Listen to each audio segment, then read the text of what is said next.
আসসালামু আলাইকুম। আজকে আপনাদেরকে আমরা শিখাবো কিভাবে প্রচুরক করতে হয়। প্রচুরক করার জন্য আমাদের একটা সূত্র জানতে হবে। যদি প্রচুরক যখন আমরা করব, এই বোর্ডে যেভাবে দেখতে পাচ্ছেন আপনারা, এইভাবে প্রশ্নটা দেওয়া থাকবে, এভাবে সেই একটি গণসংখ্যা দেওয়া থাকবে, পাশে আমাদেরকে প্রচুরক নির্ণয় করতে হবে। এইভাবে যদি দেওয়া থাকে তাহলে প্রথমত আমাদেরকে সূত্রটা মুখস্থ করতে হবে। আমরা সূত্রটা মুখস্থ করে নেব, আমরা যখন অঙ্কটা করবো তখন সূত্রটা আমাদেরকে দেখিয়ে দেবো, তখন আমরা বুঝতে পারবো। এখন হচ্ছে যে এভাবে যদি দেওয়া থাকে তাহলে আমাদেরকে এগুলোকে লম্বা করে টানতে হবে। এটাই কাজটা আমরা করবো, কারণ এভাবে পাতলা করে টানা অঙ্কটা করা যাবে না। আমরা একটু সমাধান করার চেষ্টা করবো। সমাধান তাহলে দেখুন কয়টা ঘর টানতে, 1 2 3 4 5 6 ছয়টা, আর এটা আছে 7টা। তাহলে আমাদেরকে সবসময় দুইটা ঘর বেশি টানতে হবে। আমরা যাই টানবো 7টা, আর হচ্ছে আমাদের ধরতে হবে 1 2 3 4 5 6 7 8। তাহলে আমরা 10 হবে না, দেখি টানি আমরা 1 2 3 4 5 6 7 8 9 10। আমরা এবার টানবো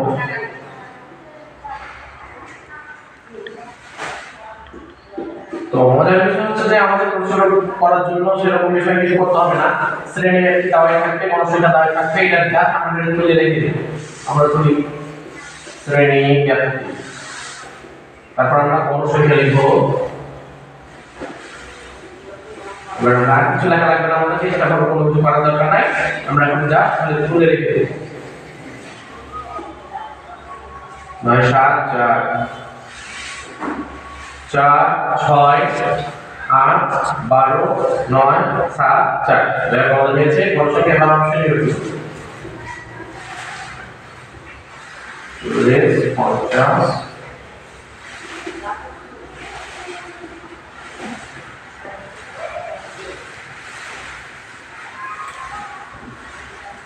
বাস আমাদের তোলা হয়ে গেছে।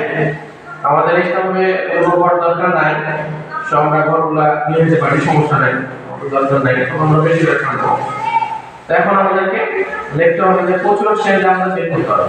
আমরা এখানে দেখতে পাচ্ছি যে প্রচুরক শ্রেণী অর্থাৎ আমরা বের করবো গণসংখ্যা থেকে, যেটাতে গণসংখ্যা বেশি থাকবে সেইটা দেখে আমরা প্রচুরক শ্রেণীটা বের করবো। আমরা দেখতে পাচ্ছি এই গণসংখ্যার মধ্যে 12 সবচেয়ে বেশি, আমরা কিছু বের দিলাম, কারণ এই শ্রেণীটা আমাদের কাজ করতে হবে। আমরা এখানে লিখবো যে এখানে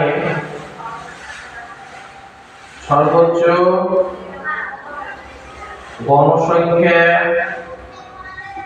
12, যা এই 61 থেকে 70 শ্রেণীটা, 61 থেকে 70 শ্রেণীতে আছে। অতএব প্রচুরক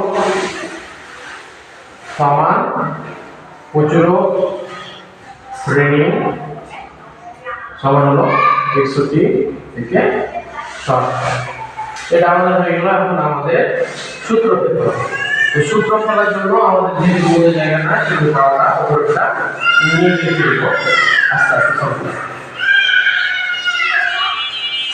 যাই হোক, এখন আমরা সূত্র ফেলবো।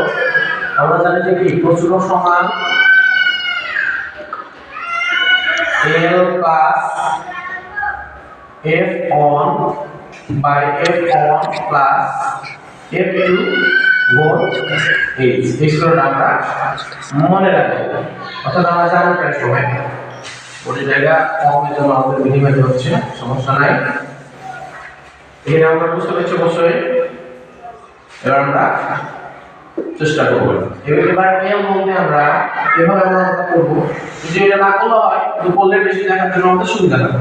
এল কোনটা দিয়েছে, যে এল মানে হচ্ছে যে শ্রেণীটা, যে প্রচুরক শ্রেণীটা নিয়ে আমরা কাজ করছি সেটা ছোটটা, অর্থাৎ যে শ্রেণীটা এখানে 170, এই শ্রেণীর ছোট কোনটা 61। এজন্য আমরা এখানে এল সমান 61, অর্থাৎ এল সমান হলো যে শ্রেণীটা নিয়ে কাজ করব আমরা সেই শ্রেণীগুলোকে ছোট নিম্ন সীমাটা ছোটটা, এই 170 এর মধ্যে আমরা 61 ছোট। এবার আমরা এফ ফর্ম বের করব। এফ ফর্ম কিভাবে বের করব? এফ ফর্ম বের করব যে শ্রেণীটা নিয়ে আমরা কাজ করছি এই শ্রেণীটা নিয়ে 61 এখানে গণসংখ্যাটা দেব। গণসংখ্যা থেকে আমরা এফ ফর্ম মানে হচ্ছে গণসংখ্যা থেকে, অর্থাৎ যে শ্রেণী নিয়ে কাজ করছি ওই শ্রেণীর গণসংখ্যা থেকে উপরেরটা বিয়োগ করব। এরপর মানে বড় সংখ্যা থেকে উপরেরটা বিয়োগ করব। যে শ্রেণী নিয়ে কাজ করছি ওই শ্রেণীর সবচেয়ে বেশি যে বড় সংখ্যাটা ওই শ্রেণীর বড় সংখ্যাটা নিয়ে উপরেরটা বিয়োগ করব। তাহলে আমরা কত বিয়োগ করব 8 আমরা পাবো 3 f2 মানে আমরা যে শ্রেণীর ব্যক্তিটা নিয়ে আমরা কাজ করছিলাম ওটার বড় সংখ্যার সাথে নিচেরটা বিয়োগ। প্রথম কাটা পালাম f1 মানে বড় সংখ্যার সাথে উপরেরটা বিয়োগ। এখন f2 মানে হচ্ছে এটার সাথে আমাদের বড় সংখ্যার সাথে নিচেরটা বিয়োগ করতে হবে। তো আমরা করব 12 বিয়োগ 9 সমান আমাদের তাহলে এই বাকিটা দিয়ে আছে বা যা আমরা দিন আছে সরি আমাদের ভুল হয়েছে 4 হবে।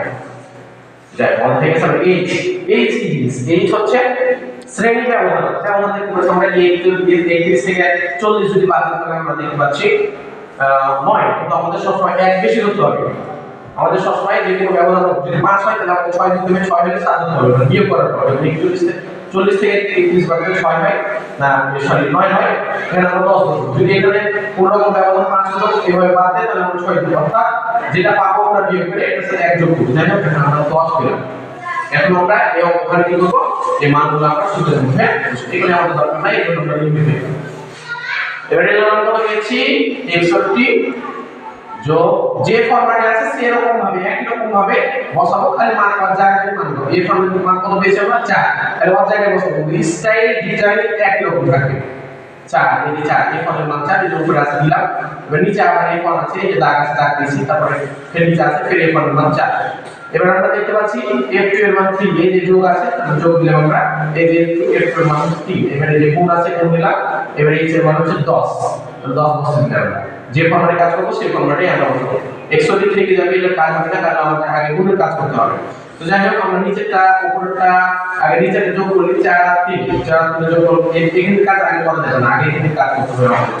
তো এটা কি করব 4 আর 3 যোগ করব 4 আর 3 এইভাবে যদি ওরা কম পাস বেরবো আমরা নিচেরটা আগে যোগ যদি যোগ আছে আমরা যোগ করি 7 এটা কি করব কারেক্ট করা যায় কিন্তু আমরা কারেক্ট করব না এটার সাথে আমরা এটার সাথে এটা আমরা এই 4 আর 10 এর সাথে এইভাবে আমরা গুণ করি এটার সাথে কোনো ভাগ নেই এটার সাথে গুণ হয় এটার সাথে গুণ করতে আমরা এটার সাথে ভাগ হবে ব্যাডে যেমন আমরা এটার সাথে গুণ করি 14 এর 40 এটার সাথে আমরা ভাগ এখন আমরা 100 পেয়েছি এবার আমরা যোগ ব্যাডেকে ভাগ করে আমরা কত পাই ভাগটা একটু দেখে নিব আমরা খারাপ